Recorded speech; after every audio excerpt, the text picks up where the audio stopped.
सिद्धा मंदिर online class में आप सभी का स्वागत है। आज हम कक्षा 7 के सामाजिक विषय का पाठ 4 वायु का अध्ययन करेंगे। पुस्तक का नाम है हमारा पर्यावरण। अब शुरू करते हैं। वायु। सबसे पहले प्रश्न ये बनता है कि वायुमंडल किसे कहते हैं। मतलब वायु का जो आवरण, चारों तरफ का आवरण होता है पृथ्वी के चारों तरफ, उसे वायुमंडल कहते हैं। तो हमारी पृथ्वी चारों ओर से वायु की घनी चादर से घिरी हुई है, जिसे वायुमंडल कहते हैं। पृथ्वी पर सभी जीव जीवित रहने के लिए वायुमंडल पर निर्भर है।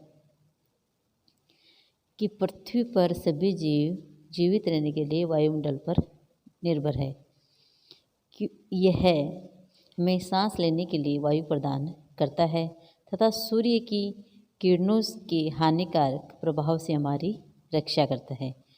कि जो पृथ्वी के चारों तरफ वायु का जो आवरण है, चादर की तरह है, जिससे पृथ्वी चारों तरफ से घिरी रहती है और इससे मनुष्य जीवित रहने के लिए जीवित रह सकता है और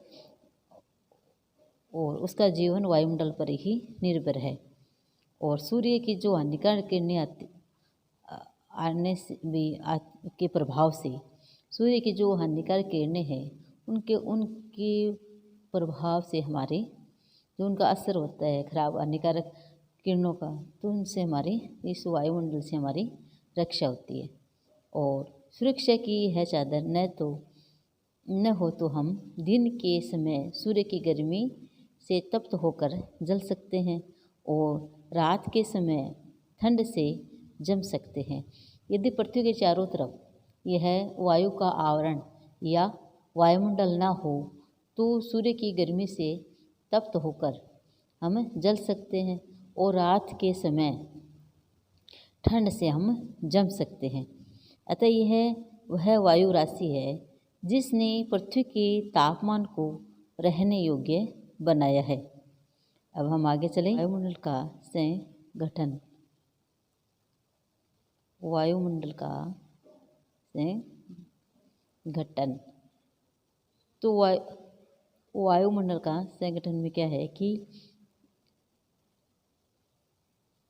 जो वायुमंडल में जो गैसें होती है, अन्य गैसों का मिश्रण होता है, उसे संगठन कहते हैं। जैसे नाइट्रोजन, ऑक्सीजन, कार्बन डाइऑक्साइड और अन्य गैसें। जैसे इसमें वायुमंडल में ऑक्सीजन की मात्रा 21% है और कार्बन डाइऑक्साइड की मात्रा 0.03% है और नाइट्रोजन की जो मात्रा इसमें है वो सबसे अधिक है 78%। और अन्य गैसें हैं वो है 0.04, ऑर्गन है 0.93 है। और इसमें ये मात्राएं हमने देखी है कि नाइट्रोजन की मात्रा है 78%, सबसे अधिक है। नाइट्रोजन की जो मात्रा है वह वायुमंडल में सबसे अधिक है और ऑक्सीजन की मात्रा है वो है 21% है और जो कार्बन डाइऑक्साइड की मात्रा है 0.03% है। अन्य सभी गैसों की है 0.04% है और ऑर्गन की है 0.93% है। अब हम आगे चलें कि carbon dioxide, helium, ozone, argon एवं हाइड्रोजन कम मात्रा में पाई जाती है और नाइट्रोजन तथा ऑक्सीजन ऐसी दो गैसें हैं जिनसे वायुमंडल का बड़ा भाग बना है और अन्य गैसें इनसे कम पाई जाती है। और इन गैसों के अलावा धूल के छोटे छोटे कण भी हवा में मौजूद होते हैं।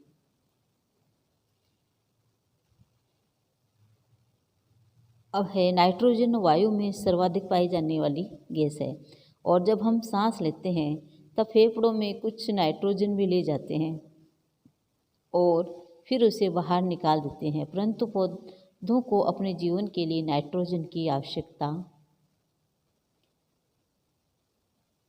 होती है। वे सीधे वायु से नाइट्रोजन नहीं ले पाते हैं और मृदा तथा कुछ पौधों की जड़ों में रहने वाले जीवाणु वायु से नाइट्रोजन लेकर इसका स्वरूप बदल देते हैं, जिससे पौधे इसका प्रयोग कर सके।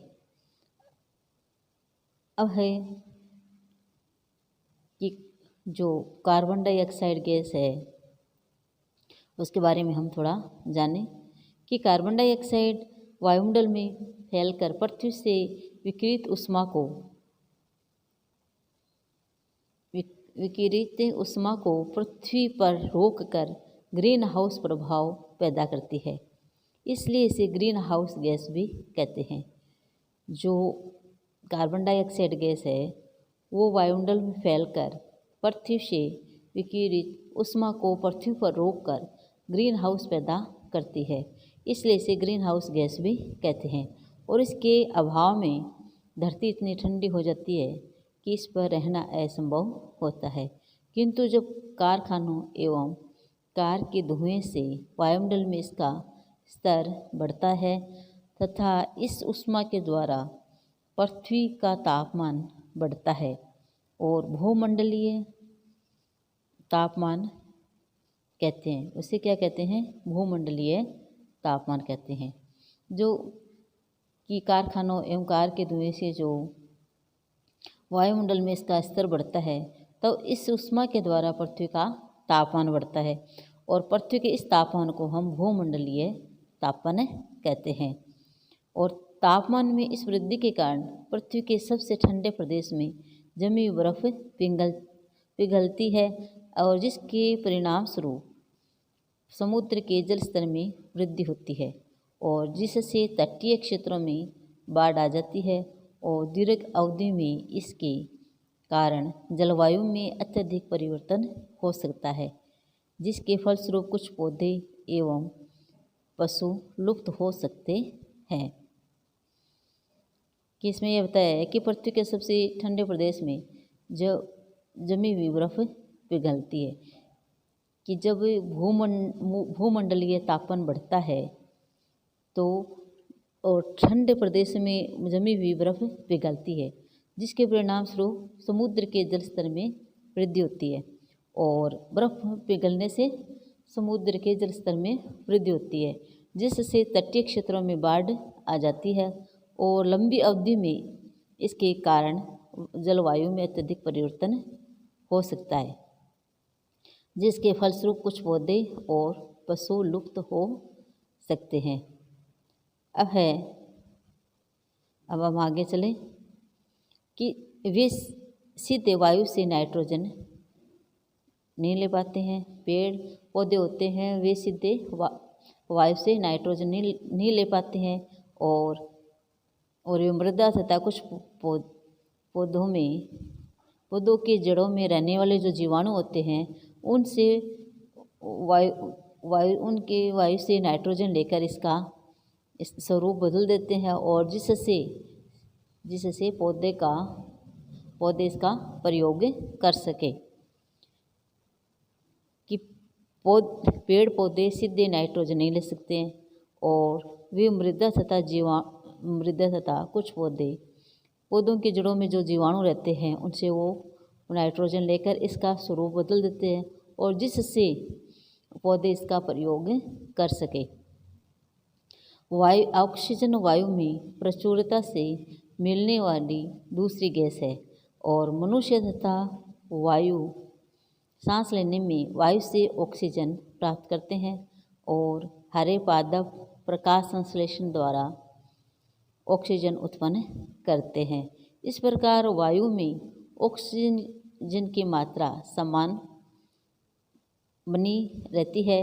यदि हम वृक्ष काटते हैं तो यह संतुलन बिगड़ जाता है और कार्बन डाइऑक्साइड अन्य महत्वपूर्ण गैस है।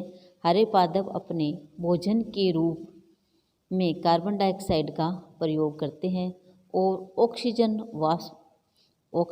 वापस देते हैं।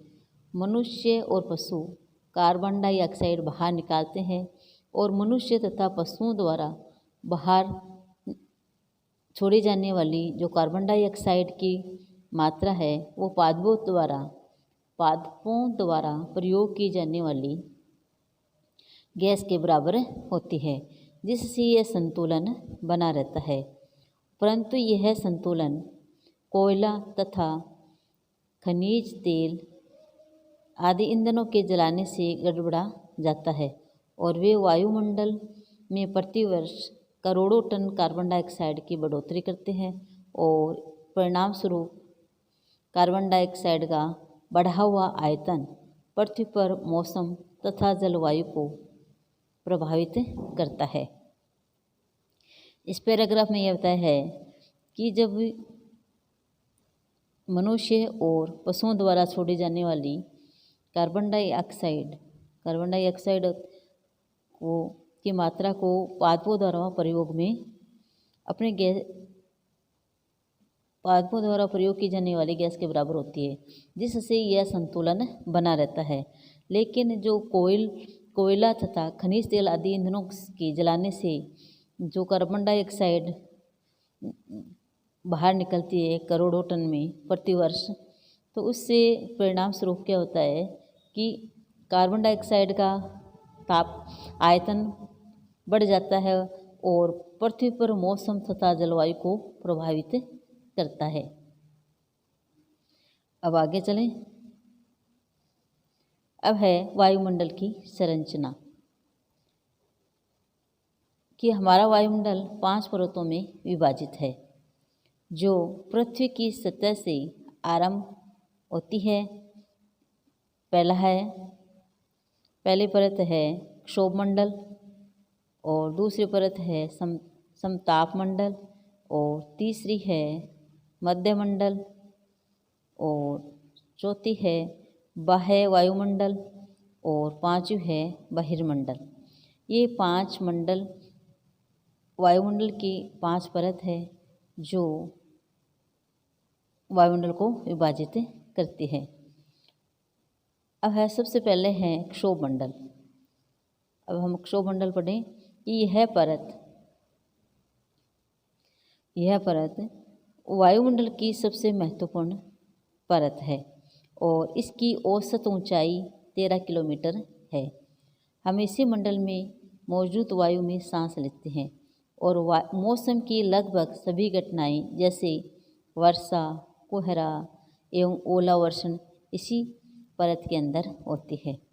कि जो क्षोभ मंडल है वो पृथ्वी से 13 किलोमीटर की ऊंचाई पर है और जिससे में हम इसी मंडल के द्वारा हम सांस लेते हैं और इसमें जो घटनाएं होती है वर्षा, कोहरा, ओलावर्षण आदि इसी परत के अंदर होता है। अब अगला है समताप मंडल कि क्षोभ मंडल के ऊपर का भाग समताप मंडल कहलाता है। अगला है समताप मंडल कि क्षोभ मंडल के ऊपर का भाग समताप मंडल कहलाता है। यह लगभग 50 किलोमीटर की ऊंचाई तक फैला है। जो क्षोभ मंडल से ऊपर की परत है उसे हम समताप मंडल कहते हैं और यह 50 किलोमीटर की ऊंचाई तक फैला है। यह परत बादलों एवं मौसम संबंधी घटनाओं से लगभग मुक्त होती है।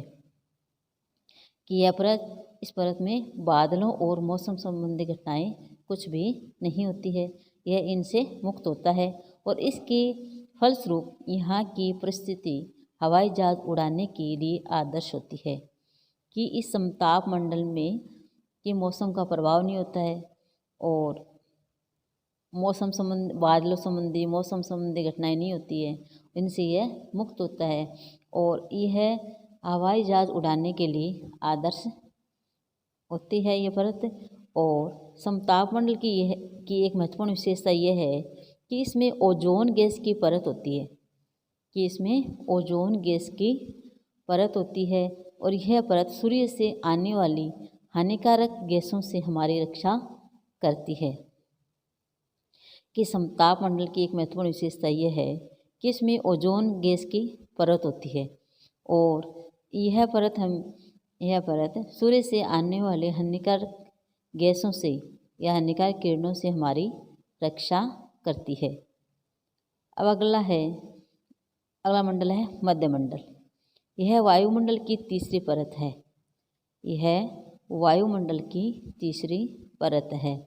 यह समताप मंडल के ठीक ऊपर होती है। यह मध्यमंडल समताप मंडल के ठीक ऊपर होती है और यह लगभग 80 किलोमीटर की ऊंचाई तक फैली है। यह लगभग 80 किलोमीटर की ऊंचाई तक फैली है और अंतरिक्ष से प्रवेश करने वाले उल्कापिंड इस परत में आने पर जल जाते हैं। कि मध्यमंडल की ऊंचाई 80 किलोमीटर की ऊंचाई तक फैला है। ये मध्यमंडल जो समताप मंडल के ऊपर ठीक ऊपर है वो 80 किलोमीटर की ऊंचाई तक ये परत फैली हुई है और जो अंतरिक्ष से प्रवेश करने वाले उल्कापिंड है वो इस परत में आते ही जल जाते हैं। अगला वायुमंडल है बाह्य वायुमंडल। मध्यमंडल के बाद बाह्य वायुमंडल। कि बाह्य वायुमंडल में बढ़ती ऊंचाई के साथ तापमान अत्यधिक तीव्रता से बढ़ता है। कि बाह्य वायुमंडल में बढ़ती ऊंचाई के साथ तापमान अत्यधिक तीव्रता से बढ़ता है। आयनमंडल इस परत का एक भाग है। आयनमंडल है वो इस परत का एक भाग है। यह 80 से 400 किलोमीटर तक फैला है।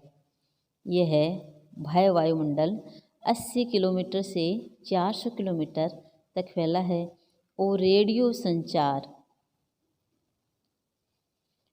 संचार के लिए इस परत का उपयोग होता है। जो रेडियो का संचार होता है वो इस परत से होता है। वायु में पृथ्वी से प्रसारित रेडियो तरंगें इस परत द्वारा पुनः पृथ्वी पर परावर्तित कर दी जाती है। रेडियो का संचार प्रसारण होता है वह इसी वायुमंडल से होता है। और है कि बहिर्मंडल क्या है कि वायुमंडल की सबसे ऊपरी परत को बहिर्मंडल के नाम से जाना जाता है और यह वायु की पतली परत होती है। यह वायु की पतली परत होती है। हल्की गैसें जैसे हीलियम एवं हाइड्रोजन यहीं से अंतरिक्ष में तैरती रहती है। जो बहिर्मंडल है वो वायुमंडल की सबसे ऊंची परत होती है और यह वायु की सबसे पतली परत होती है और इसमें हल्की गैसें जैसे हीलियम और हाइड्रोजन अंतरिक्ष में तैरती रहती है। मौसम एवं जलवायु अगले वीडियो में पढ़ेंगे और आज बस इतना ही।